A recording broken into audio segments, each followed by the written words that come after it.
Assalamualaikum warahmatullahi wabarakatuh. Alhamdulillahirabbil alamin.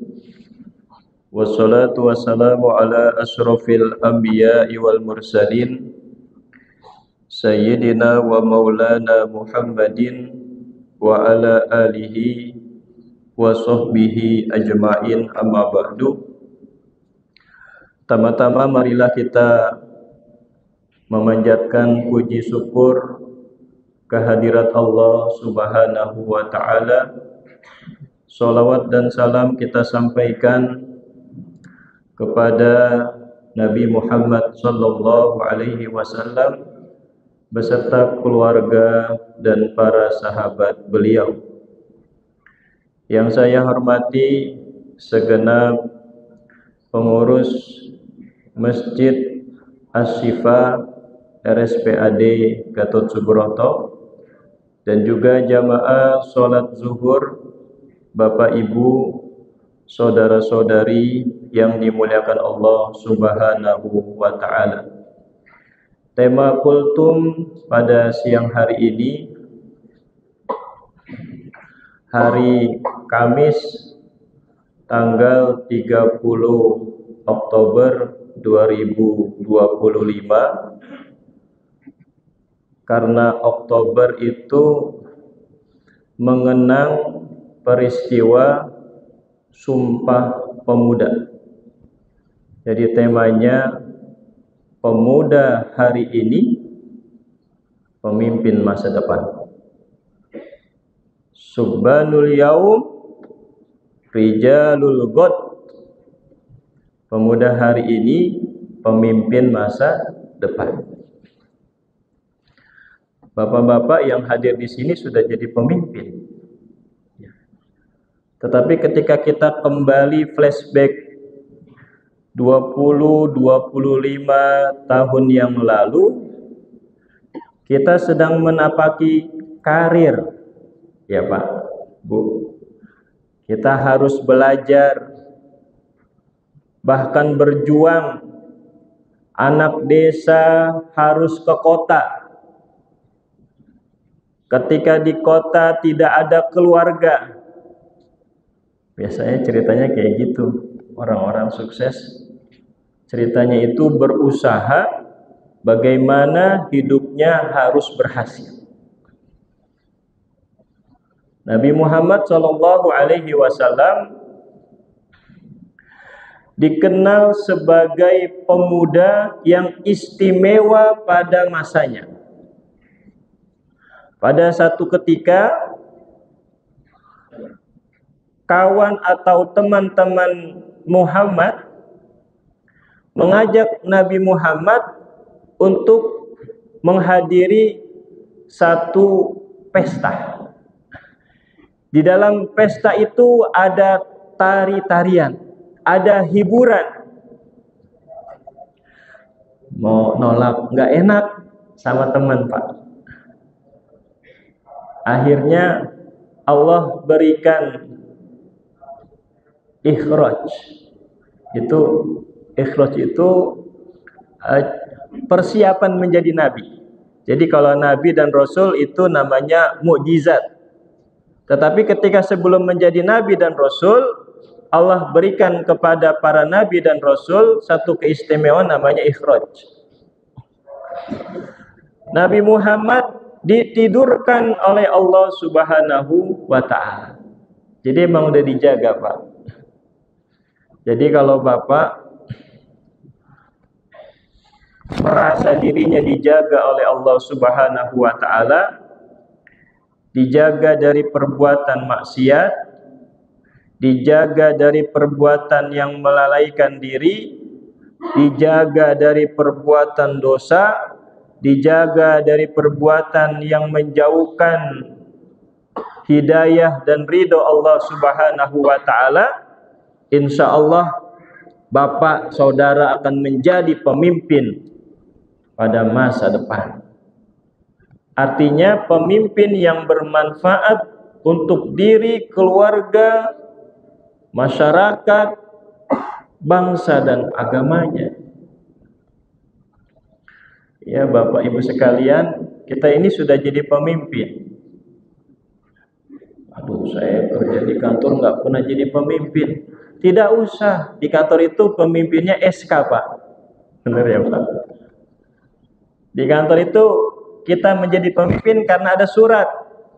Kalau nggak ada surat ya kita orang biasa saja. Tetapi ketika kita kembali ke rumah, itu ada tanggung jawab yang harus kita pelihara. Itu kita disebut pemimpin keluarga. Bapak punya istri dan ibu punya suami, itu pemimpin dalam rumah tangga. Nggak perlu ada SK, cuman bukti buku nikah. Nah pada saat itu sang orang tua wanita menyerahkan kewajiban mendidik agama kepada menantunya untuk membimbing anak perempuannya. Ya Bapak yang sudah menjadi mertua, punya menantu kan menyerahkan. Jadi tidak hanya menyerahkan fisiknya saja, tetapi menyerahkan bagaimana menantu Bapak memberikan nafkah untuk anak Bapak. Itu juga pemuda. Jadi saya hanya memberi intisari yang besok hari Jumat akan disampaikan oleh Profesor Dr. Kiai Haji Muhammad Asrorun Ni'am Soleh MA di Masjid Istiqlal. Ada 3 faktor seorang pemuda akan menjadi pemimpin masa depan. Pertama, as-sidqu. Apa Pak? As-sidqu. Sidik. Artinya jujur. Ya. Sidik artinya jujur. Jadi para nabi itu punya 4 sifat. Salah satunya adalah sifat sidik, jujur. Orang pandai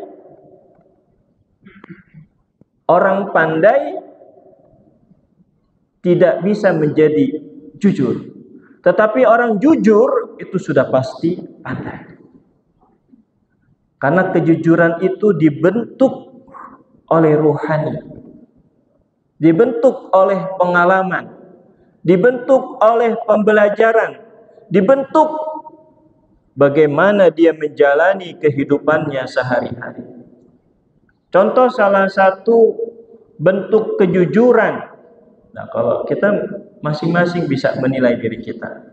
Tetapi ketika kita sedang mengaca, melihat bagaimana diri kita, apakah sudah mengikuti perbuatan sikap Nabi Muhammad sallallahu alaihi wasallam.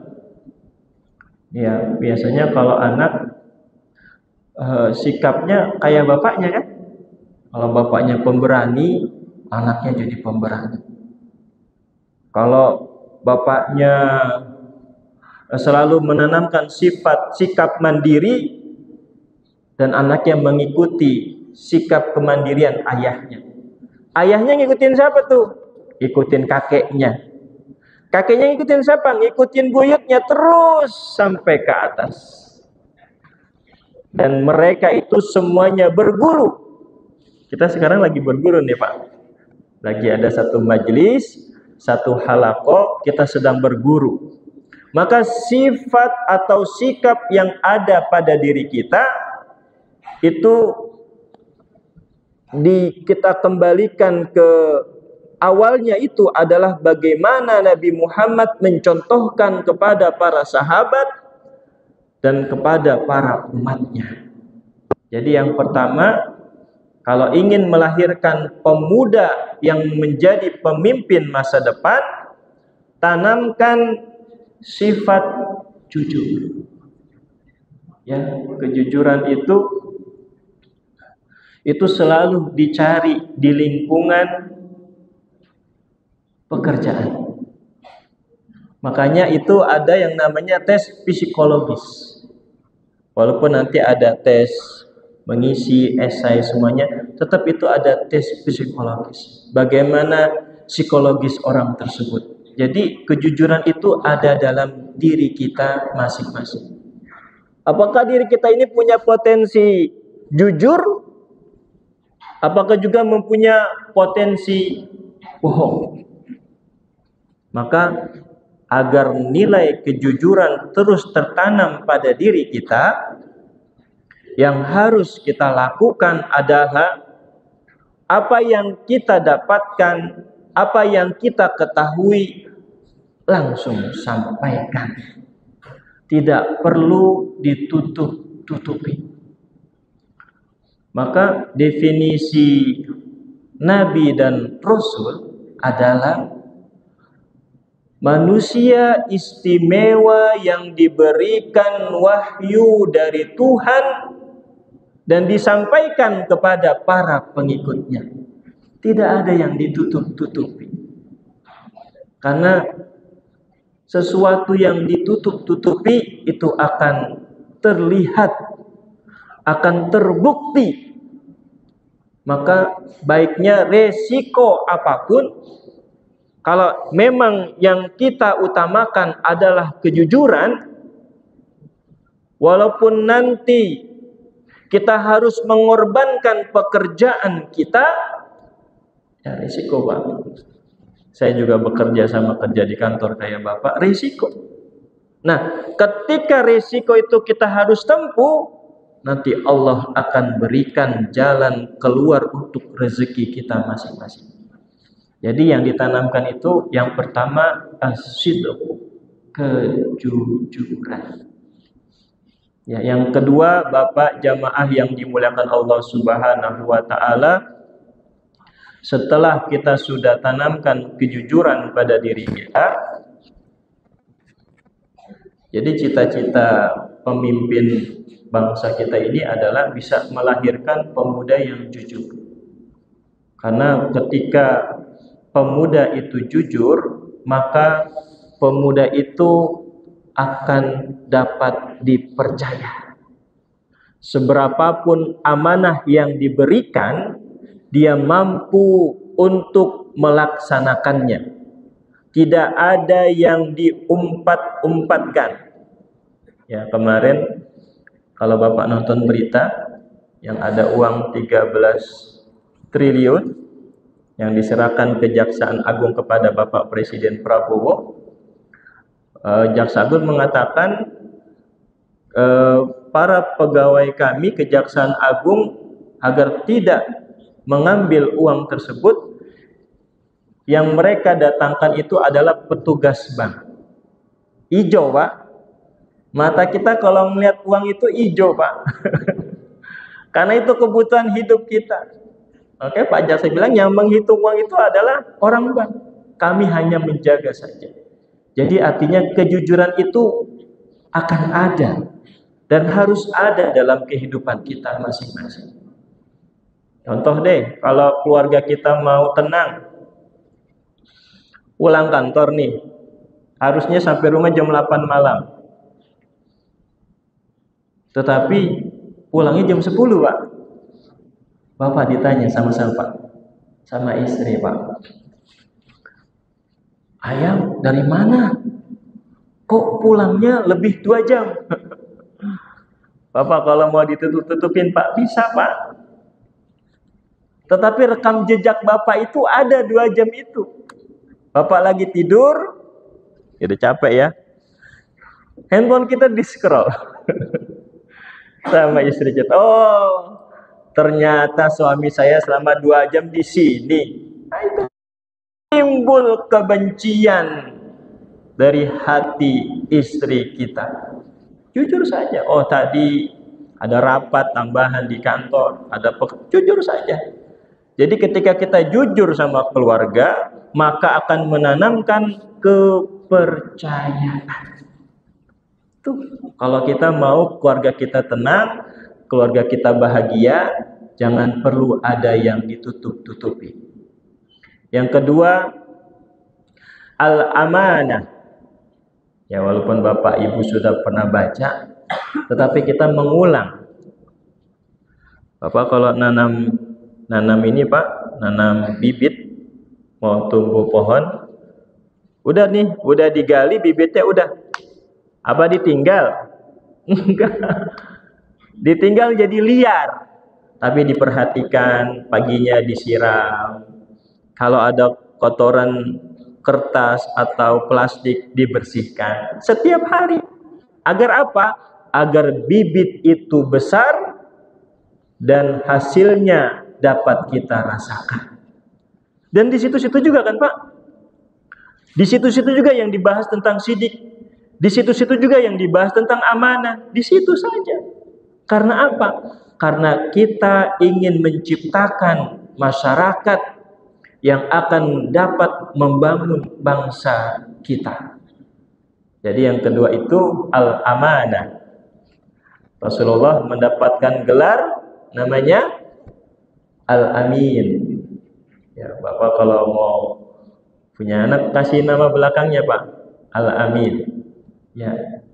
Jadi nama yang disukai oleh Nabi Muhammad itu adalah nama yang ada Asmaul Husna, nama-nama istimewa pada Allah Subhanahu wa taala, tetapi di depannya ditambahkan kata hamba.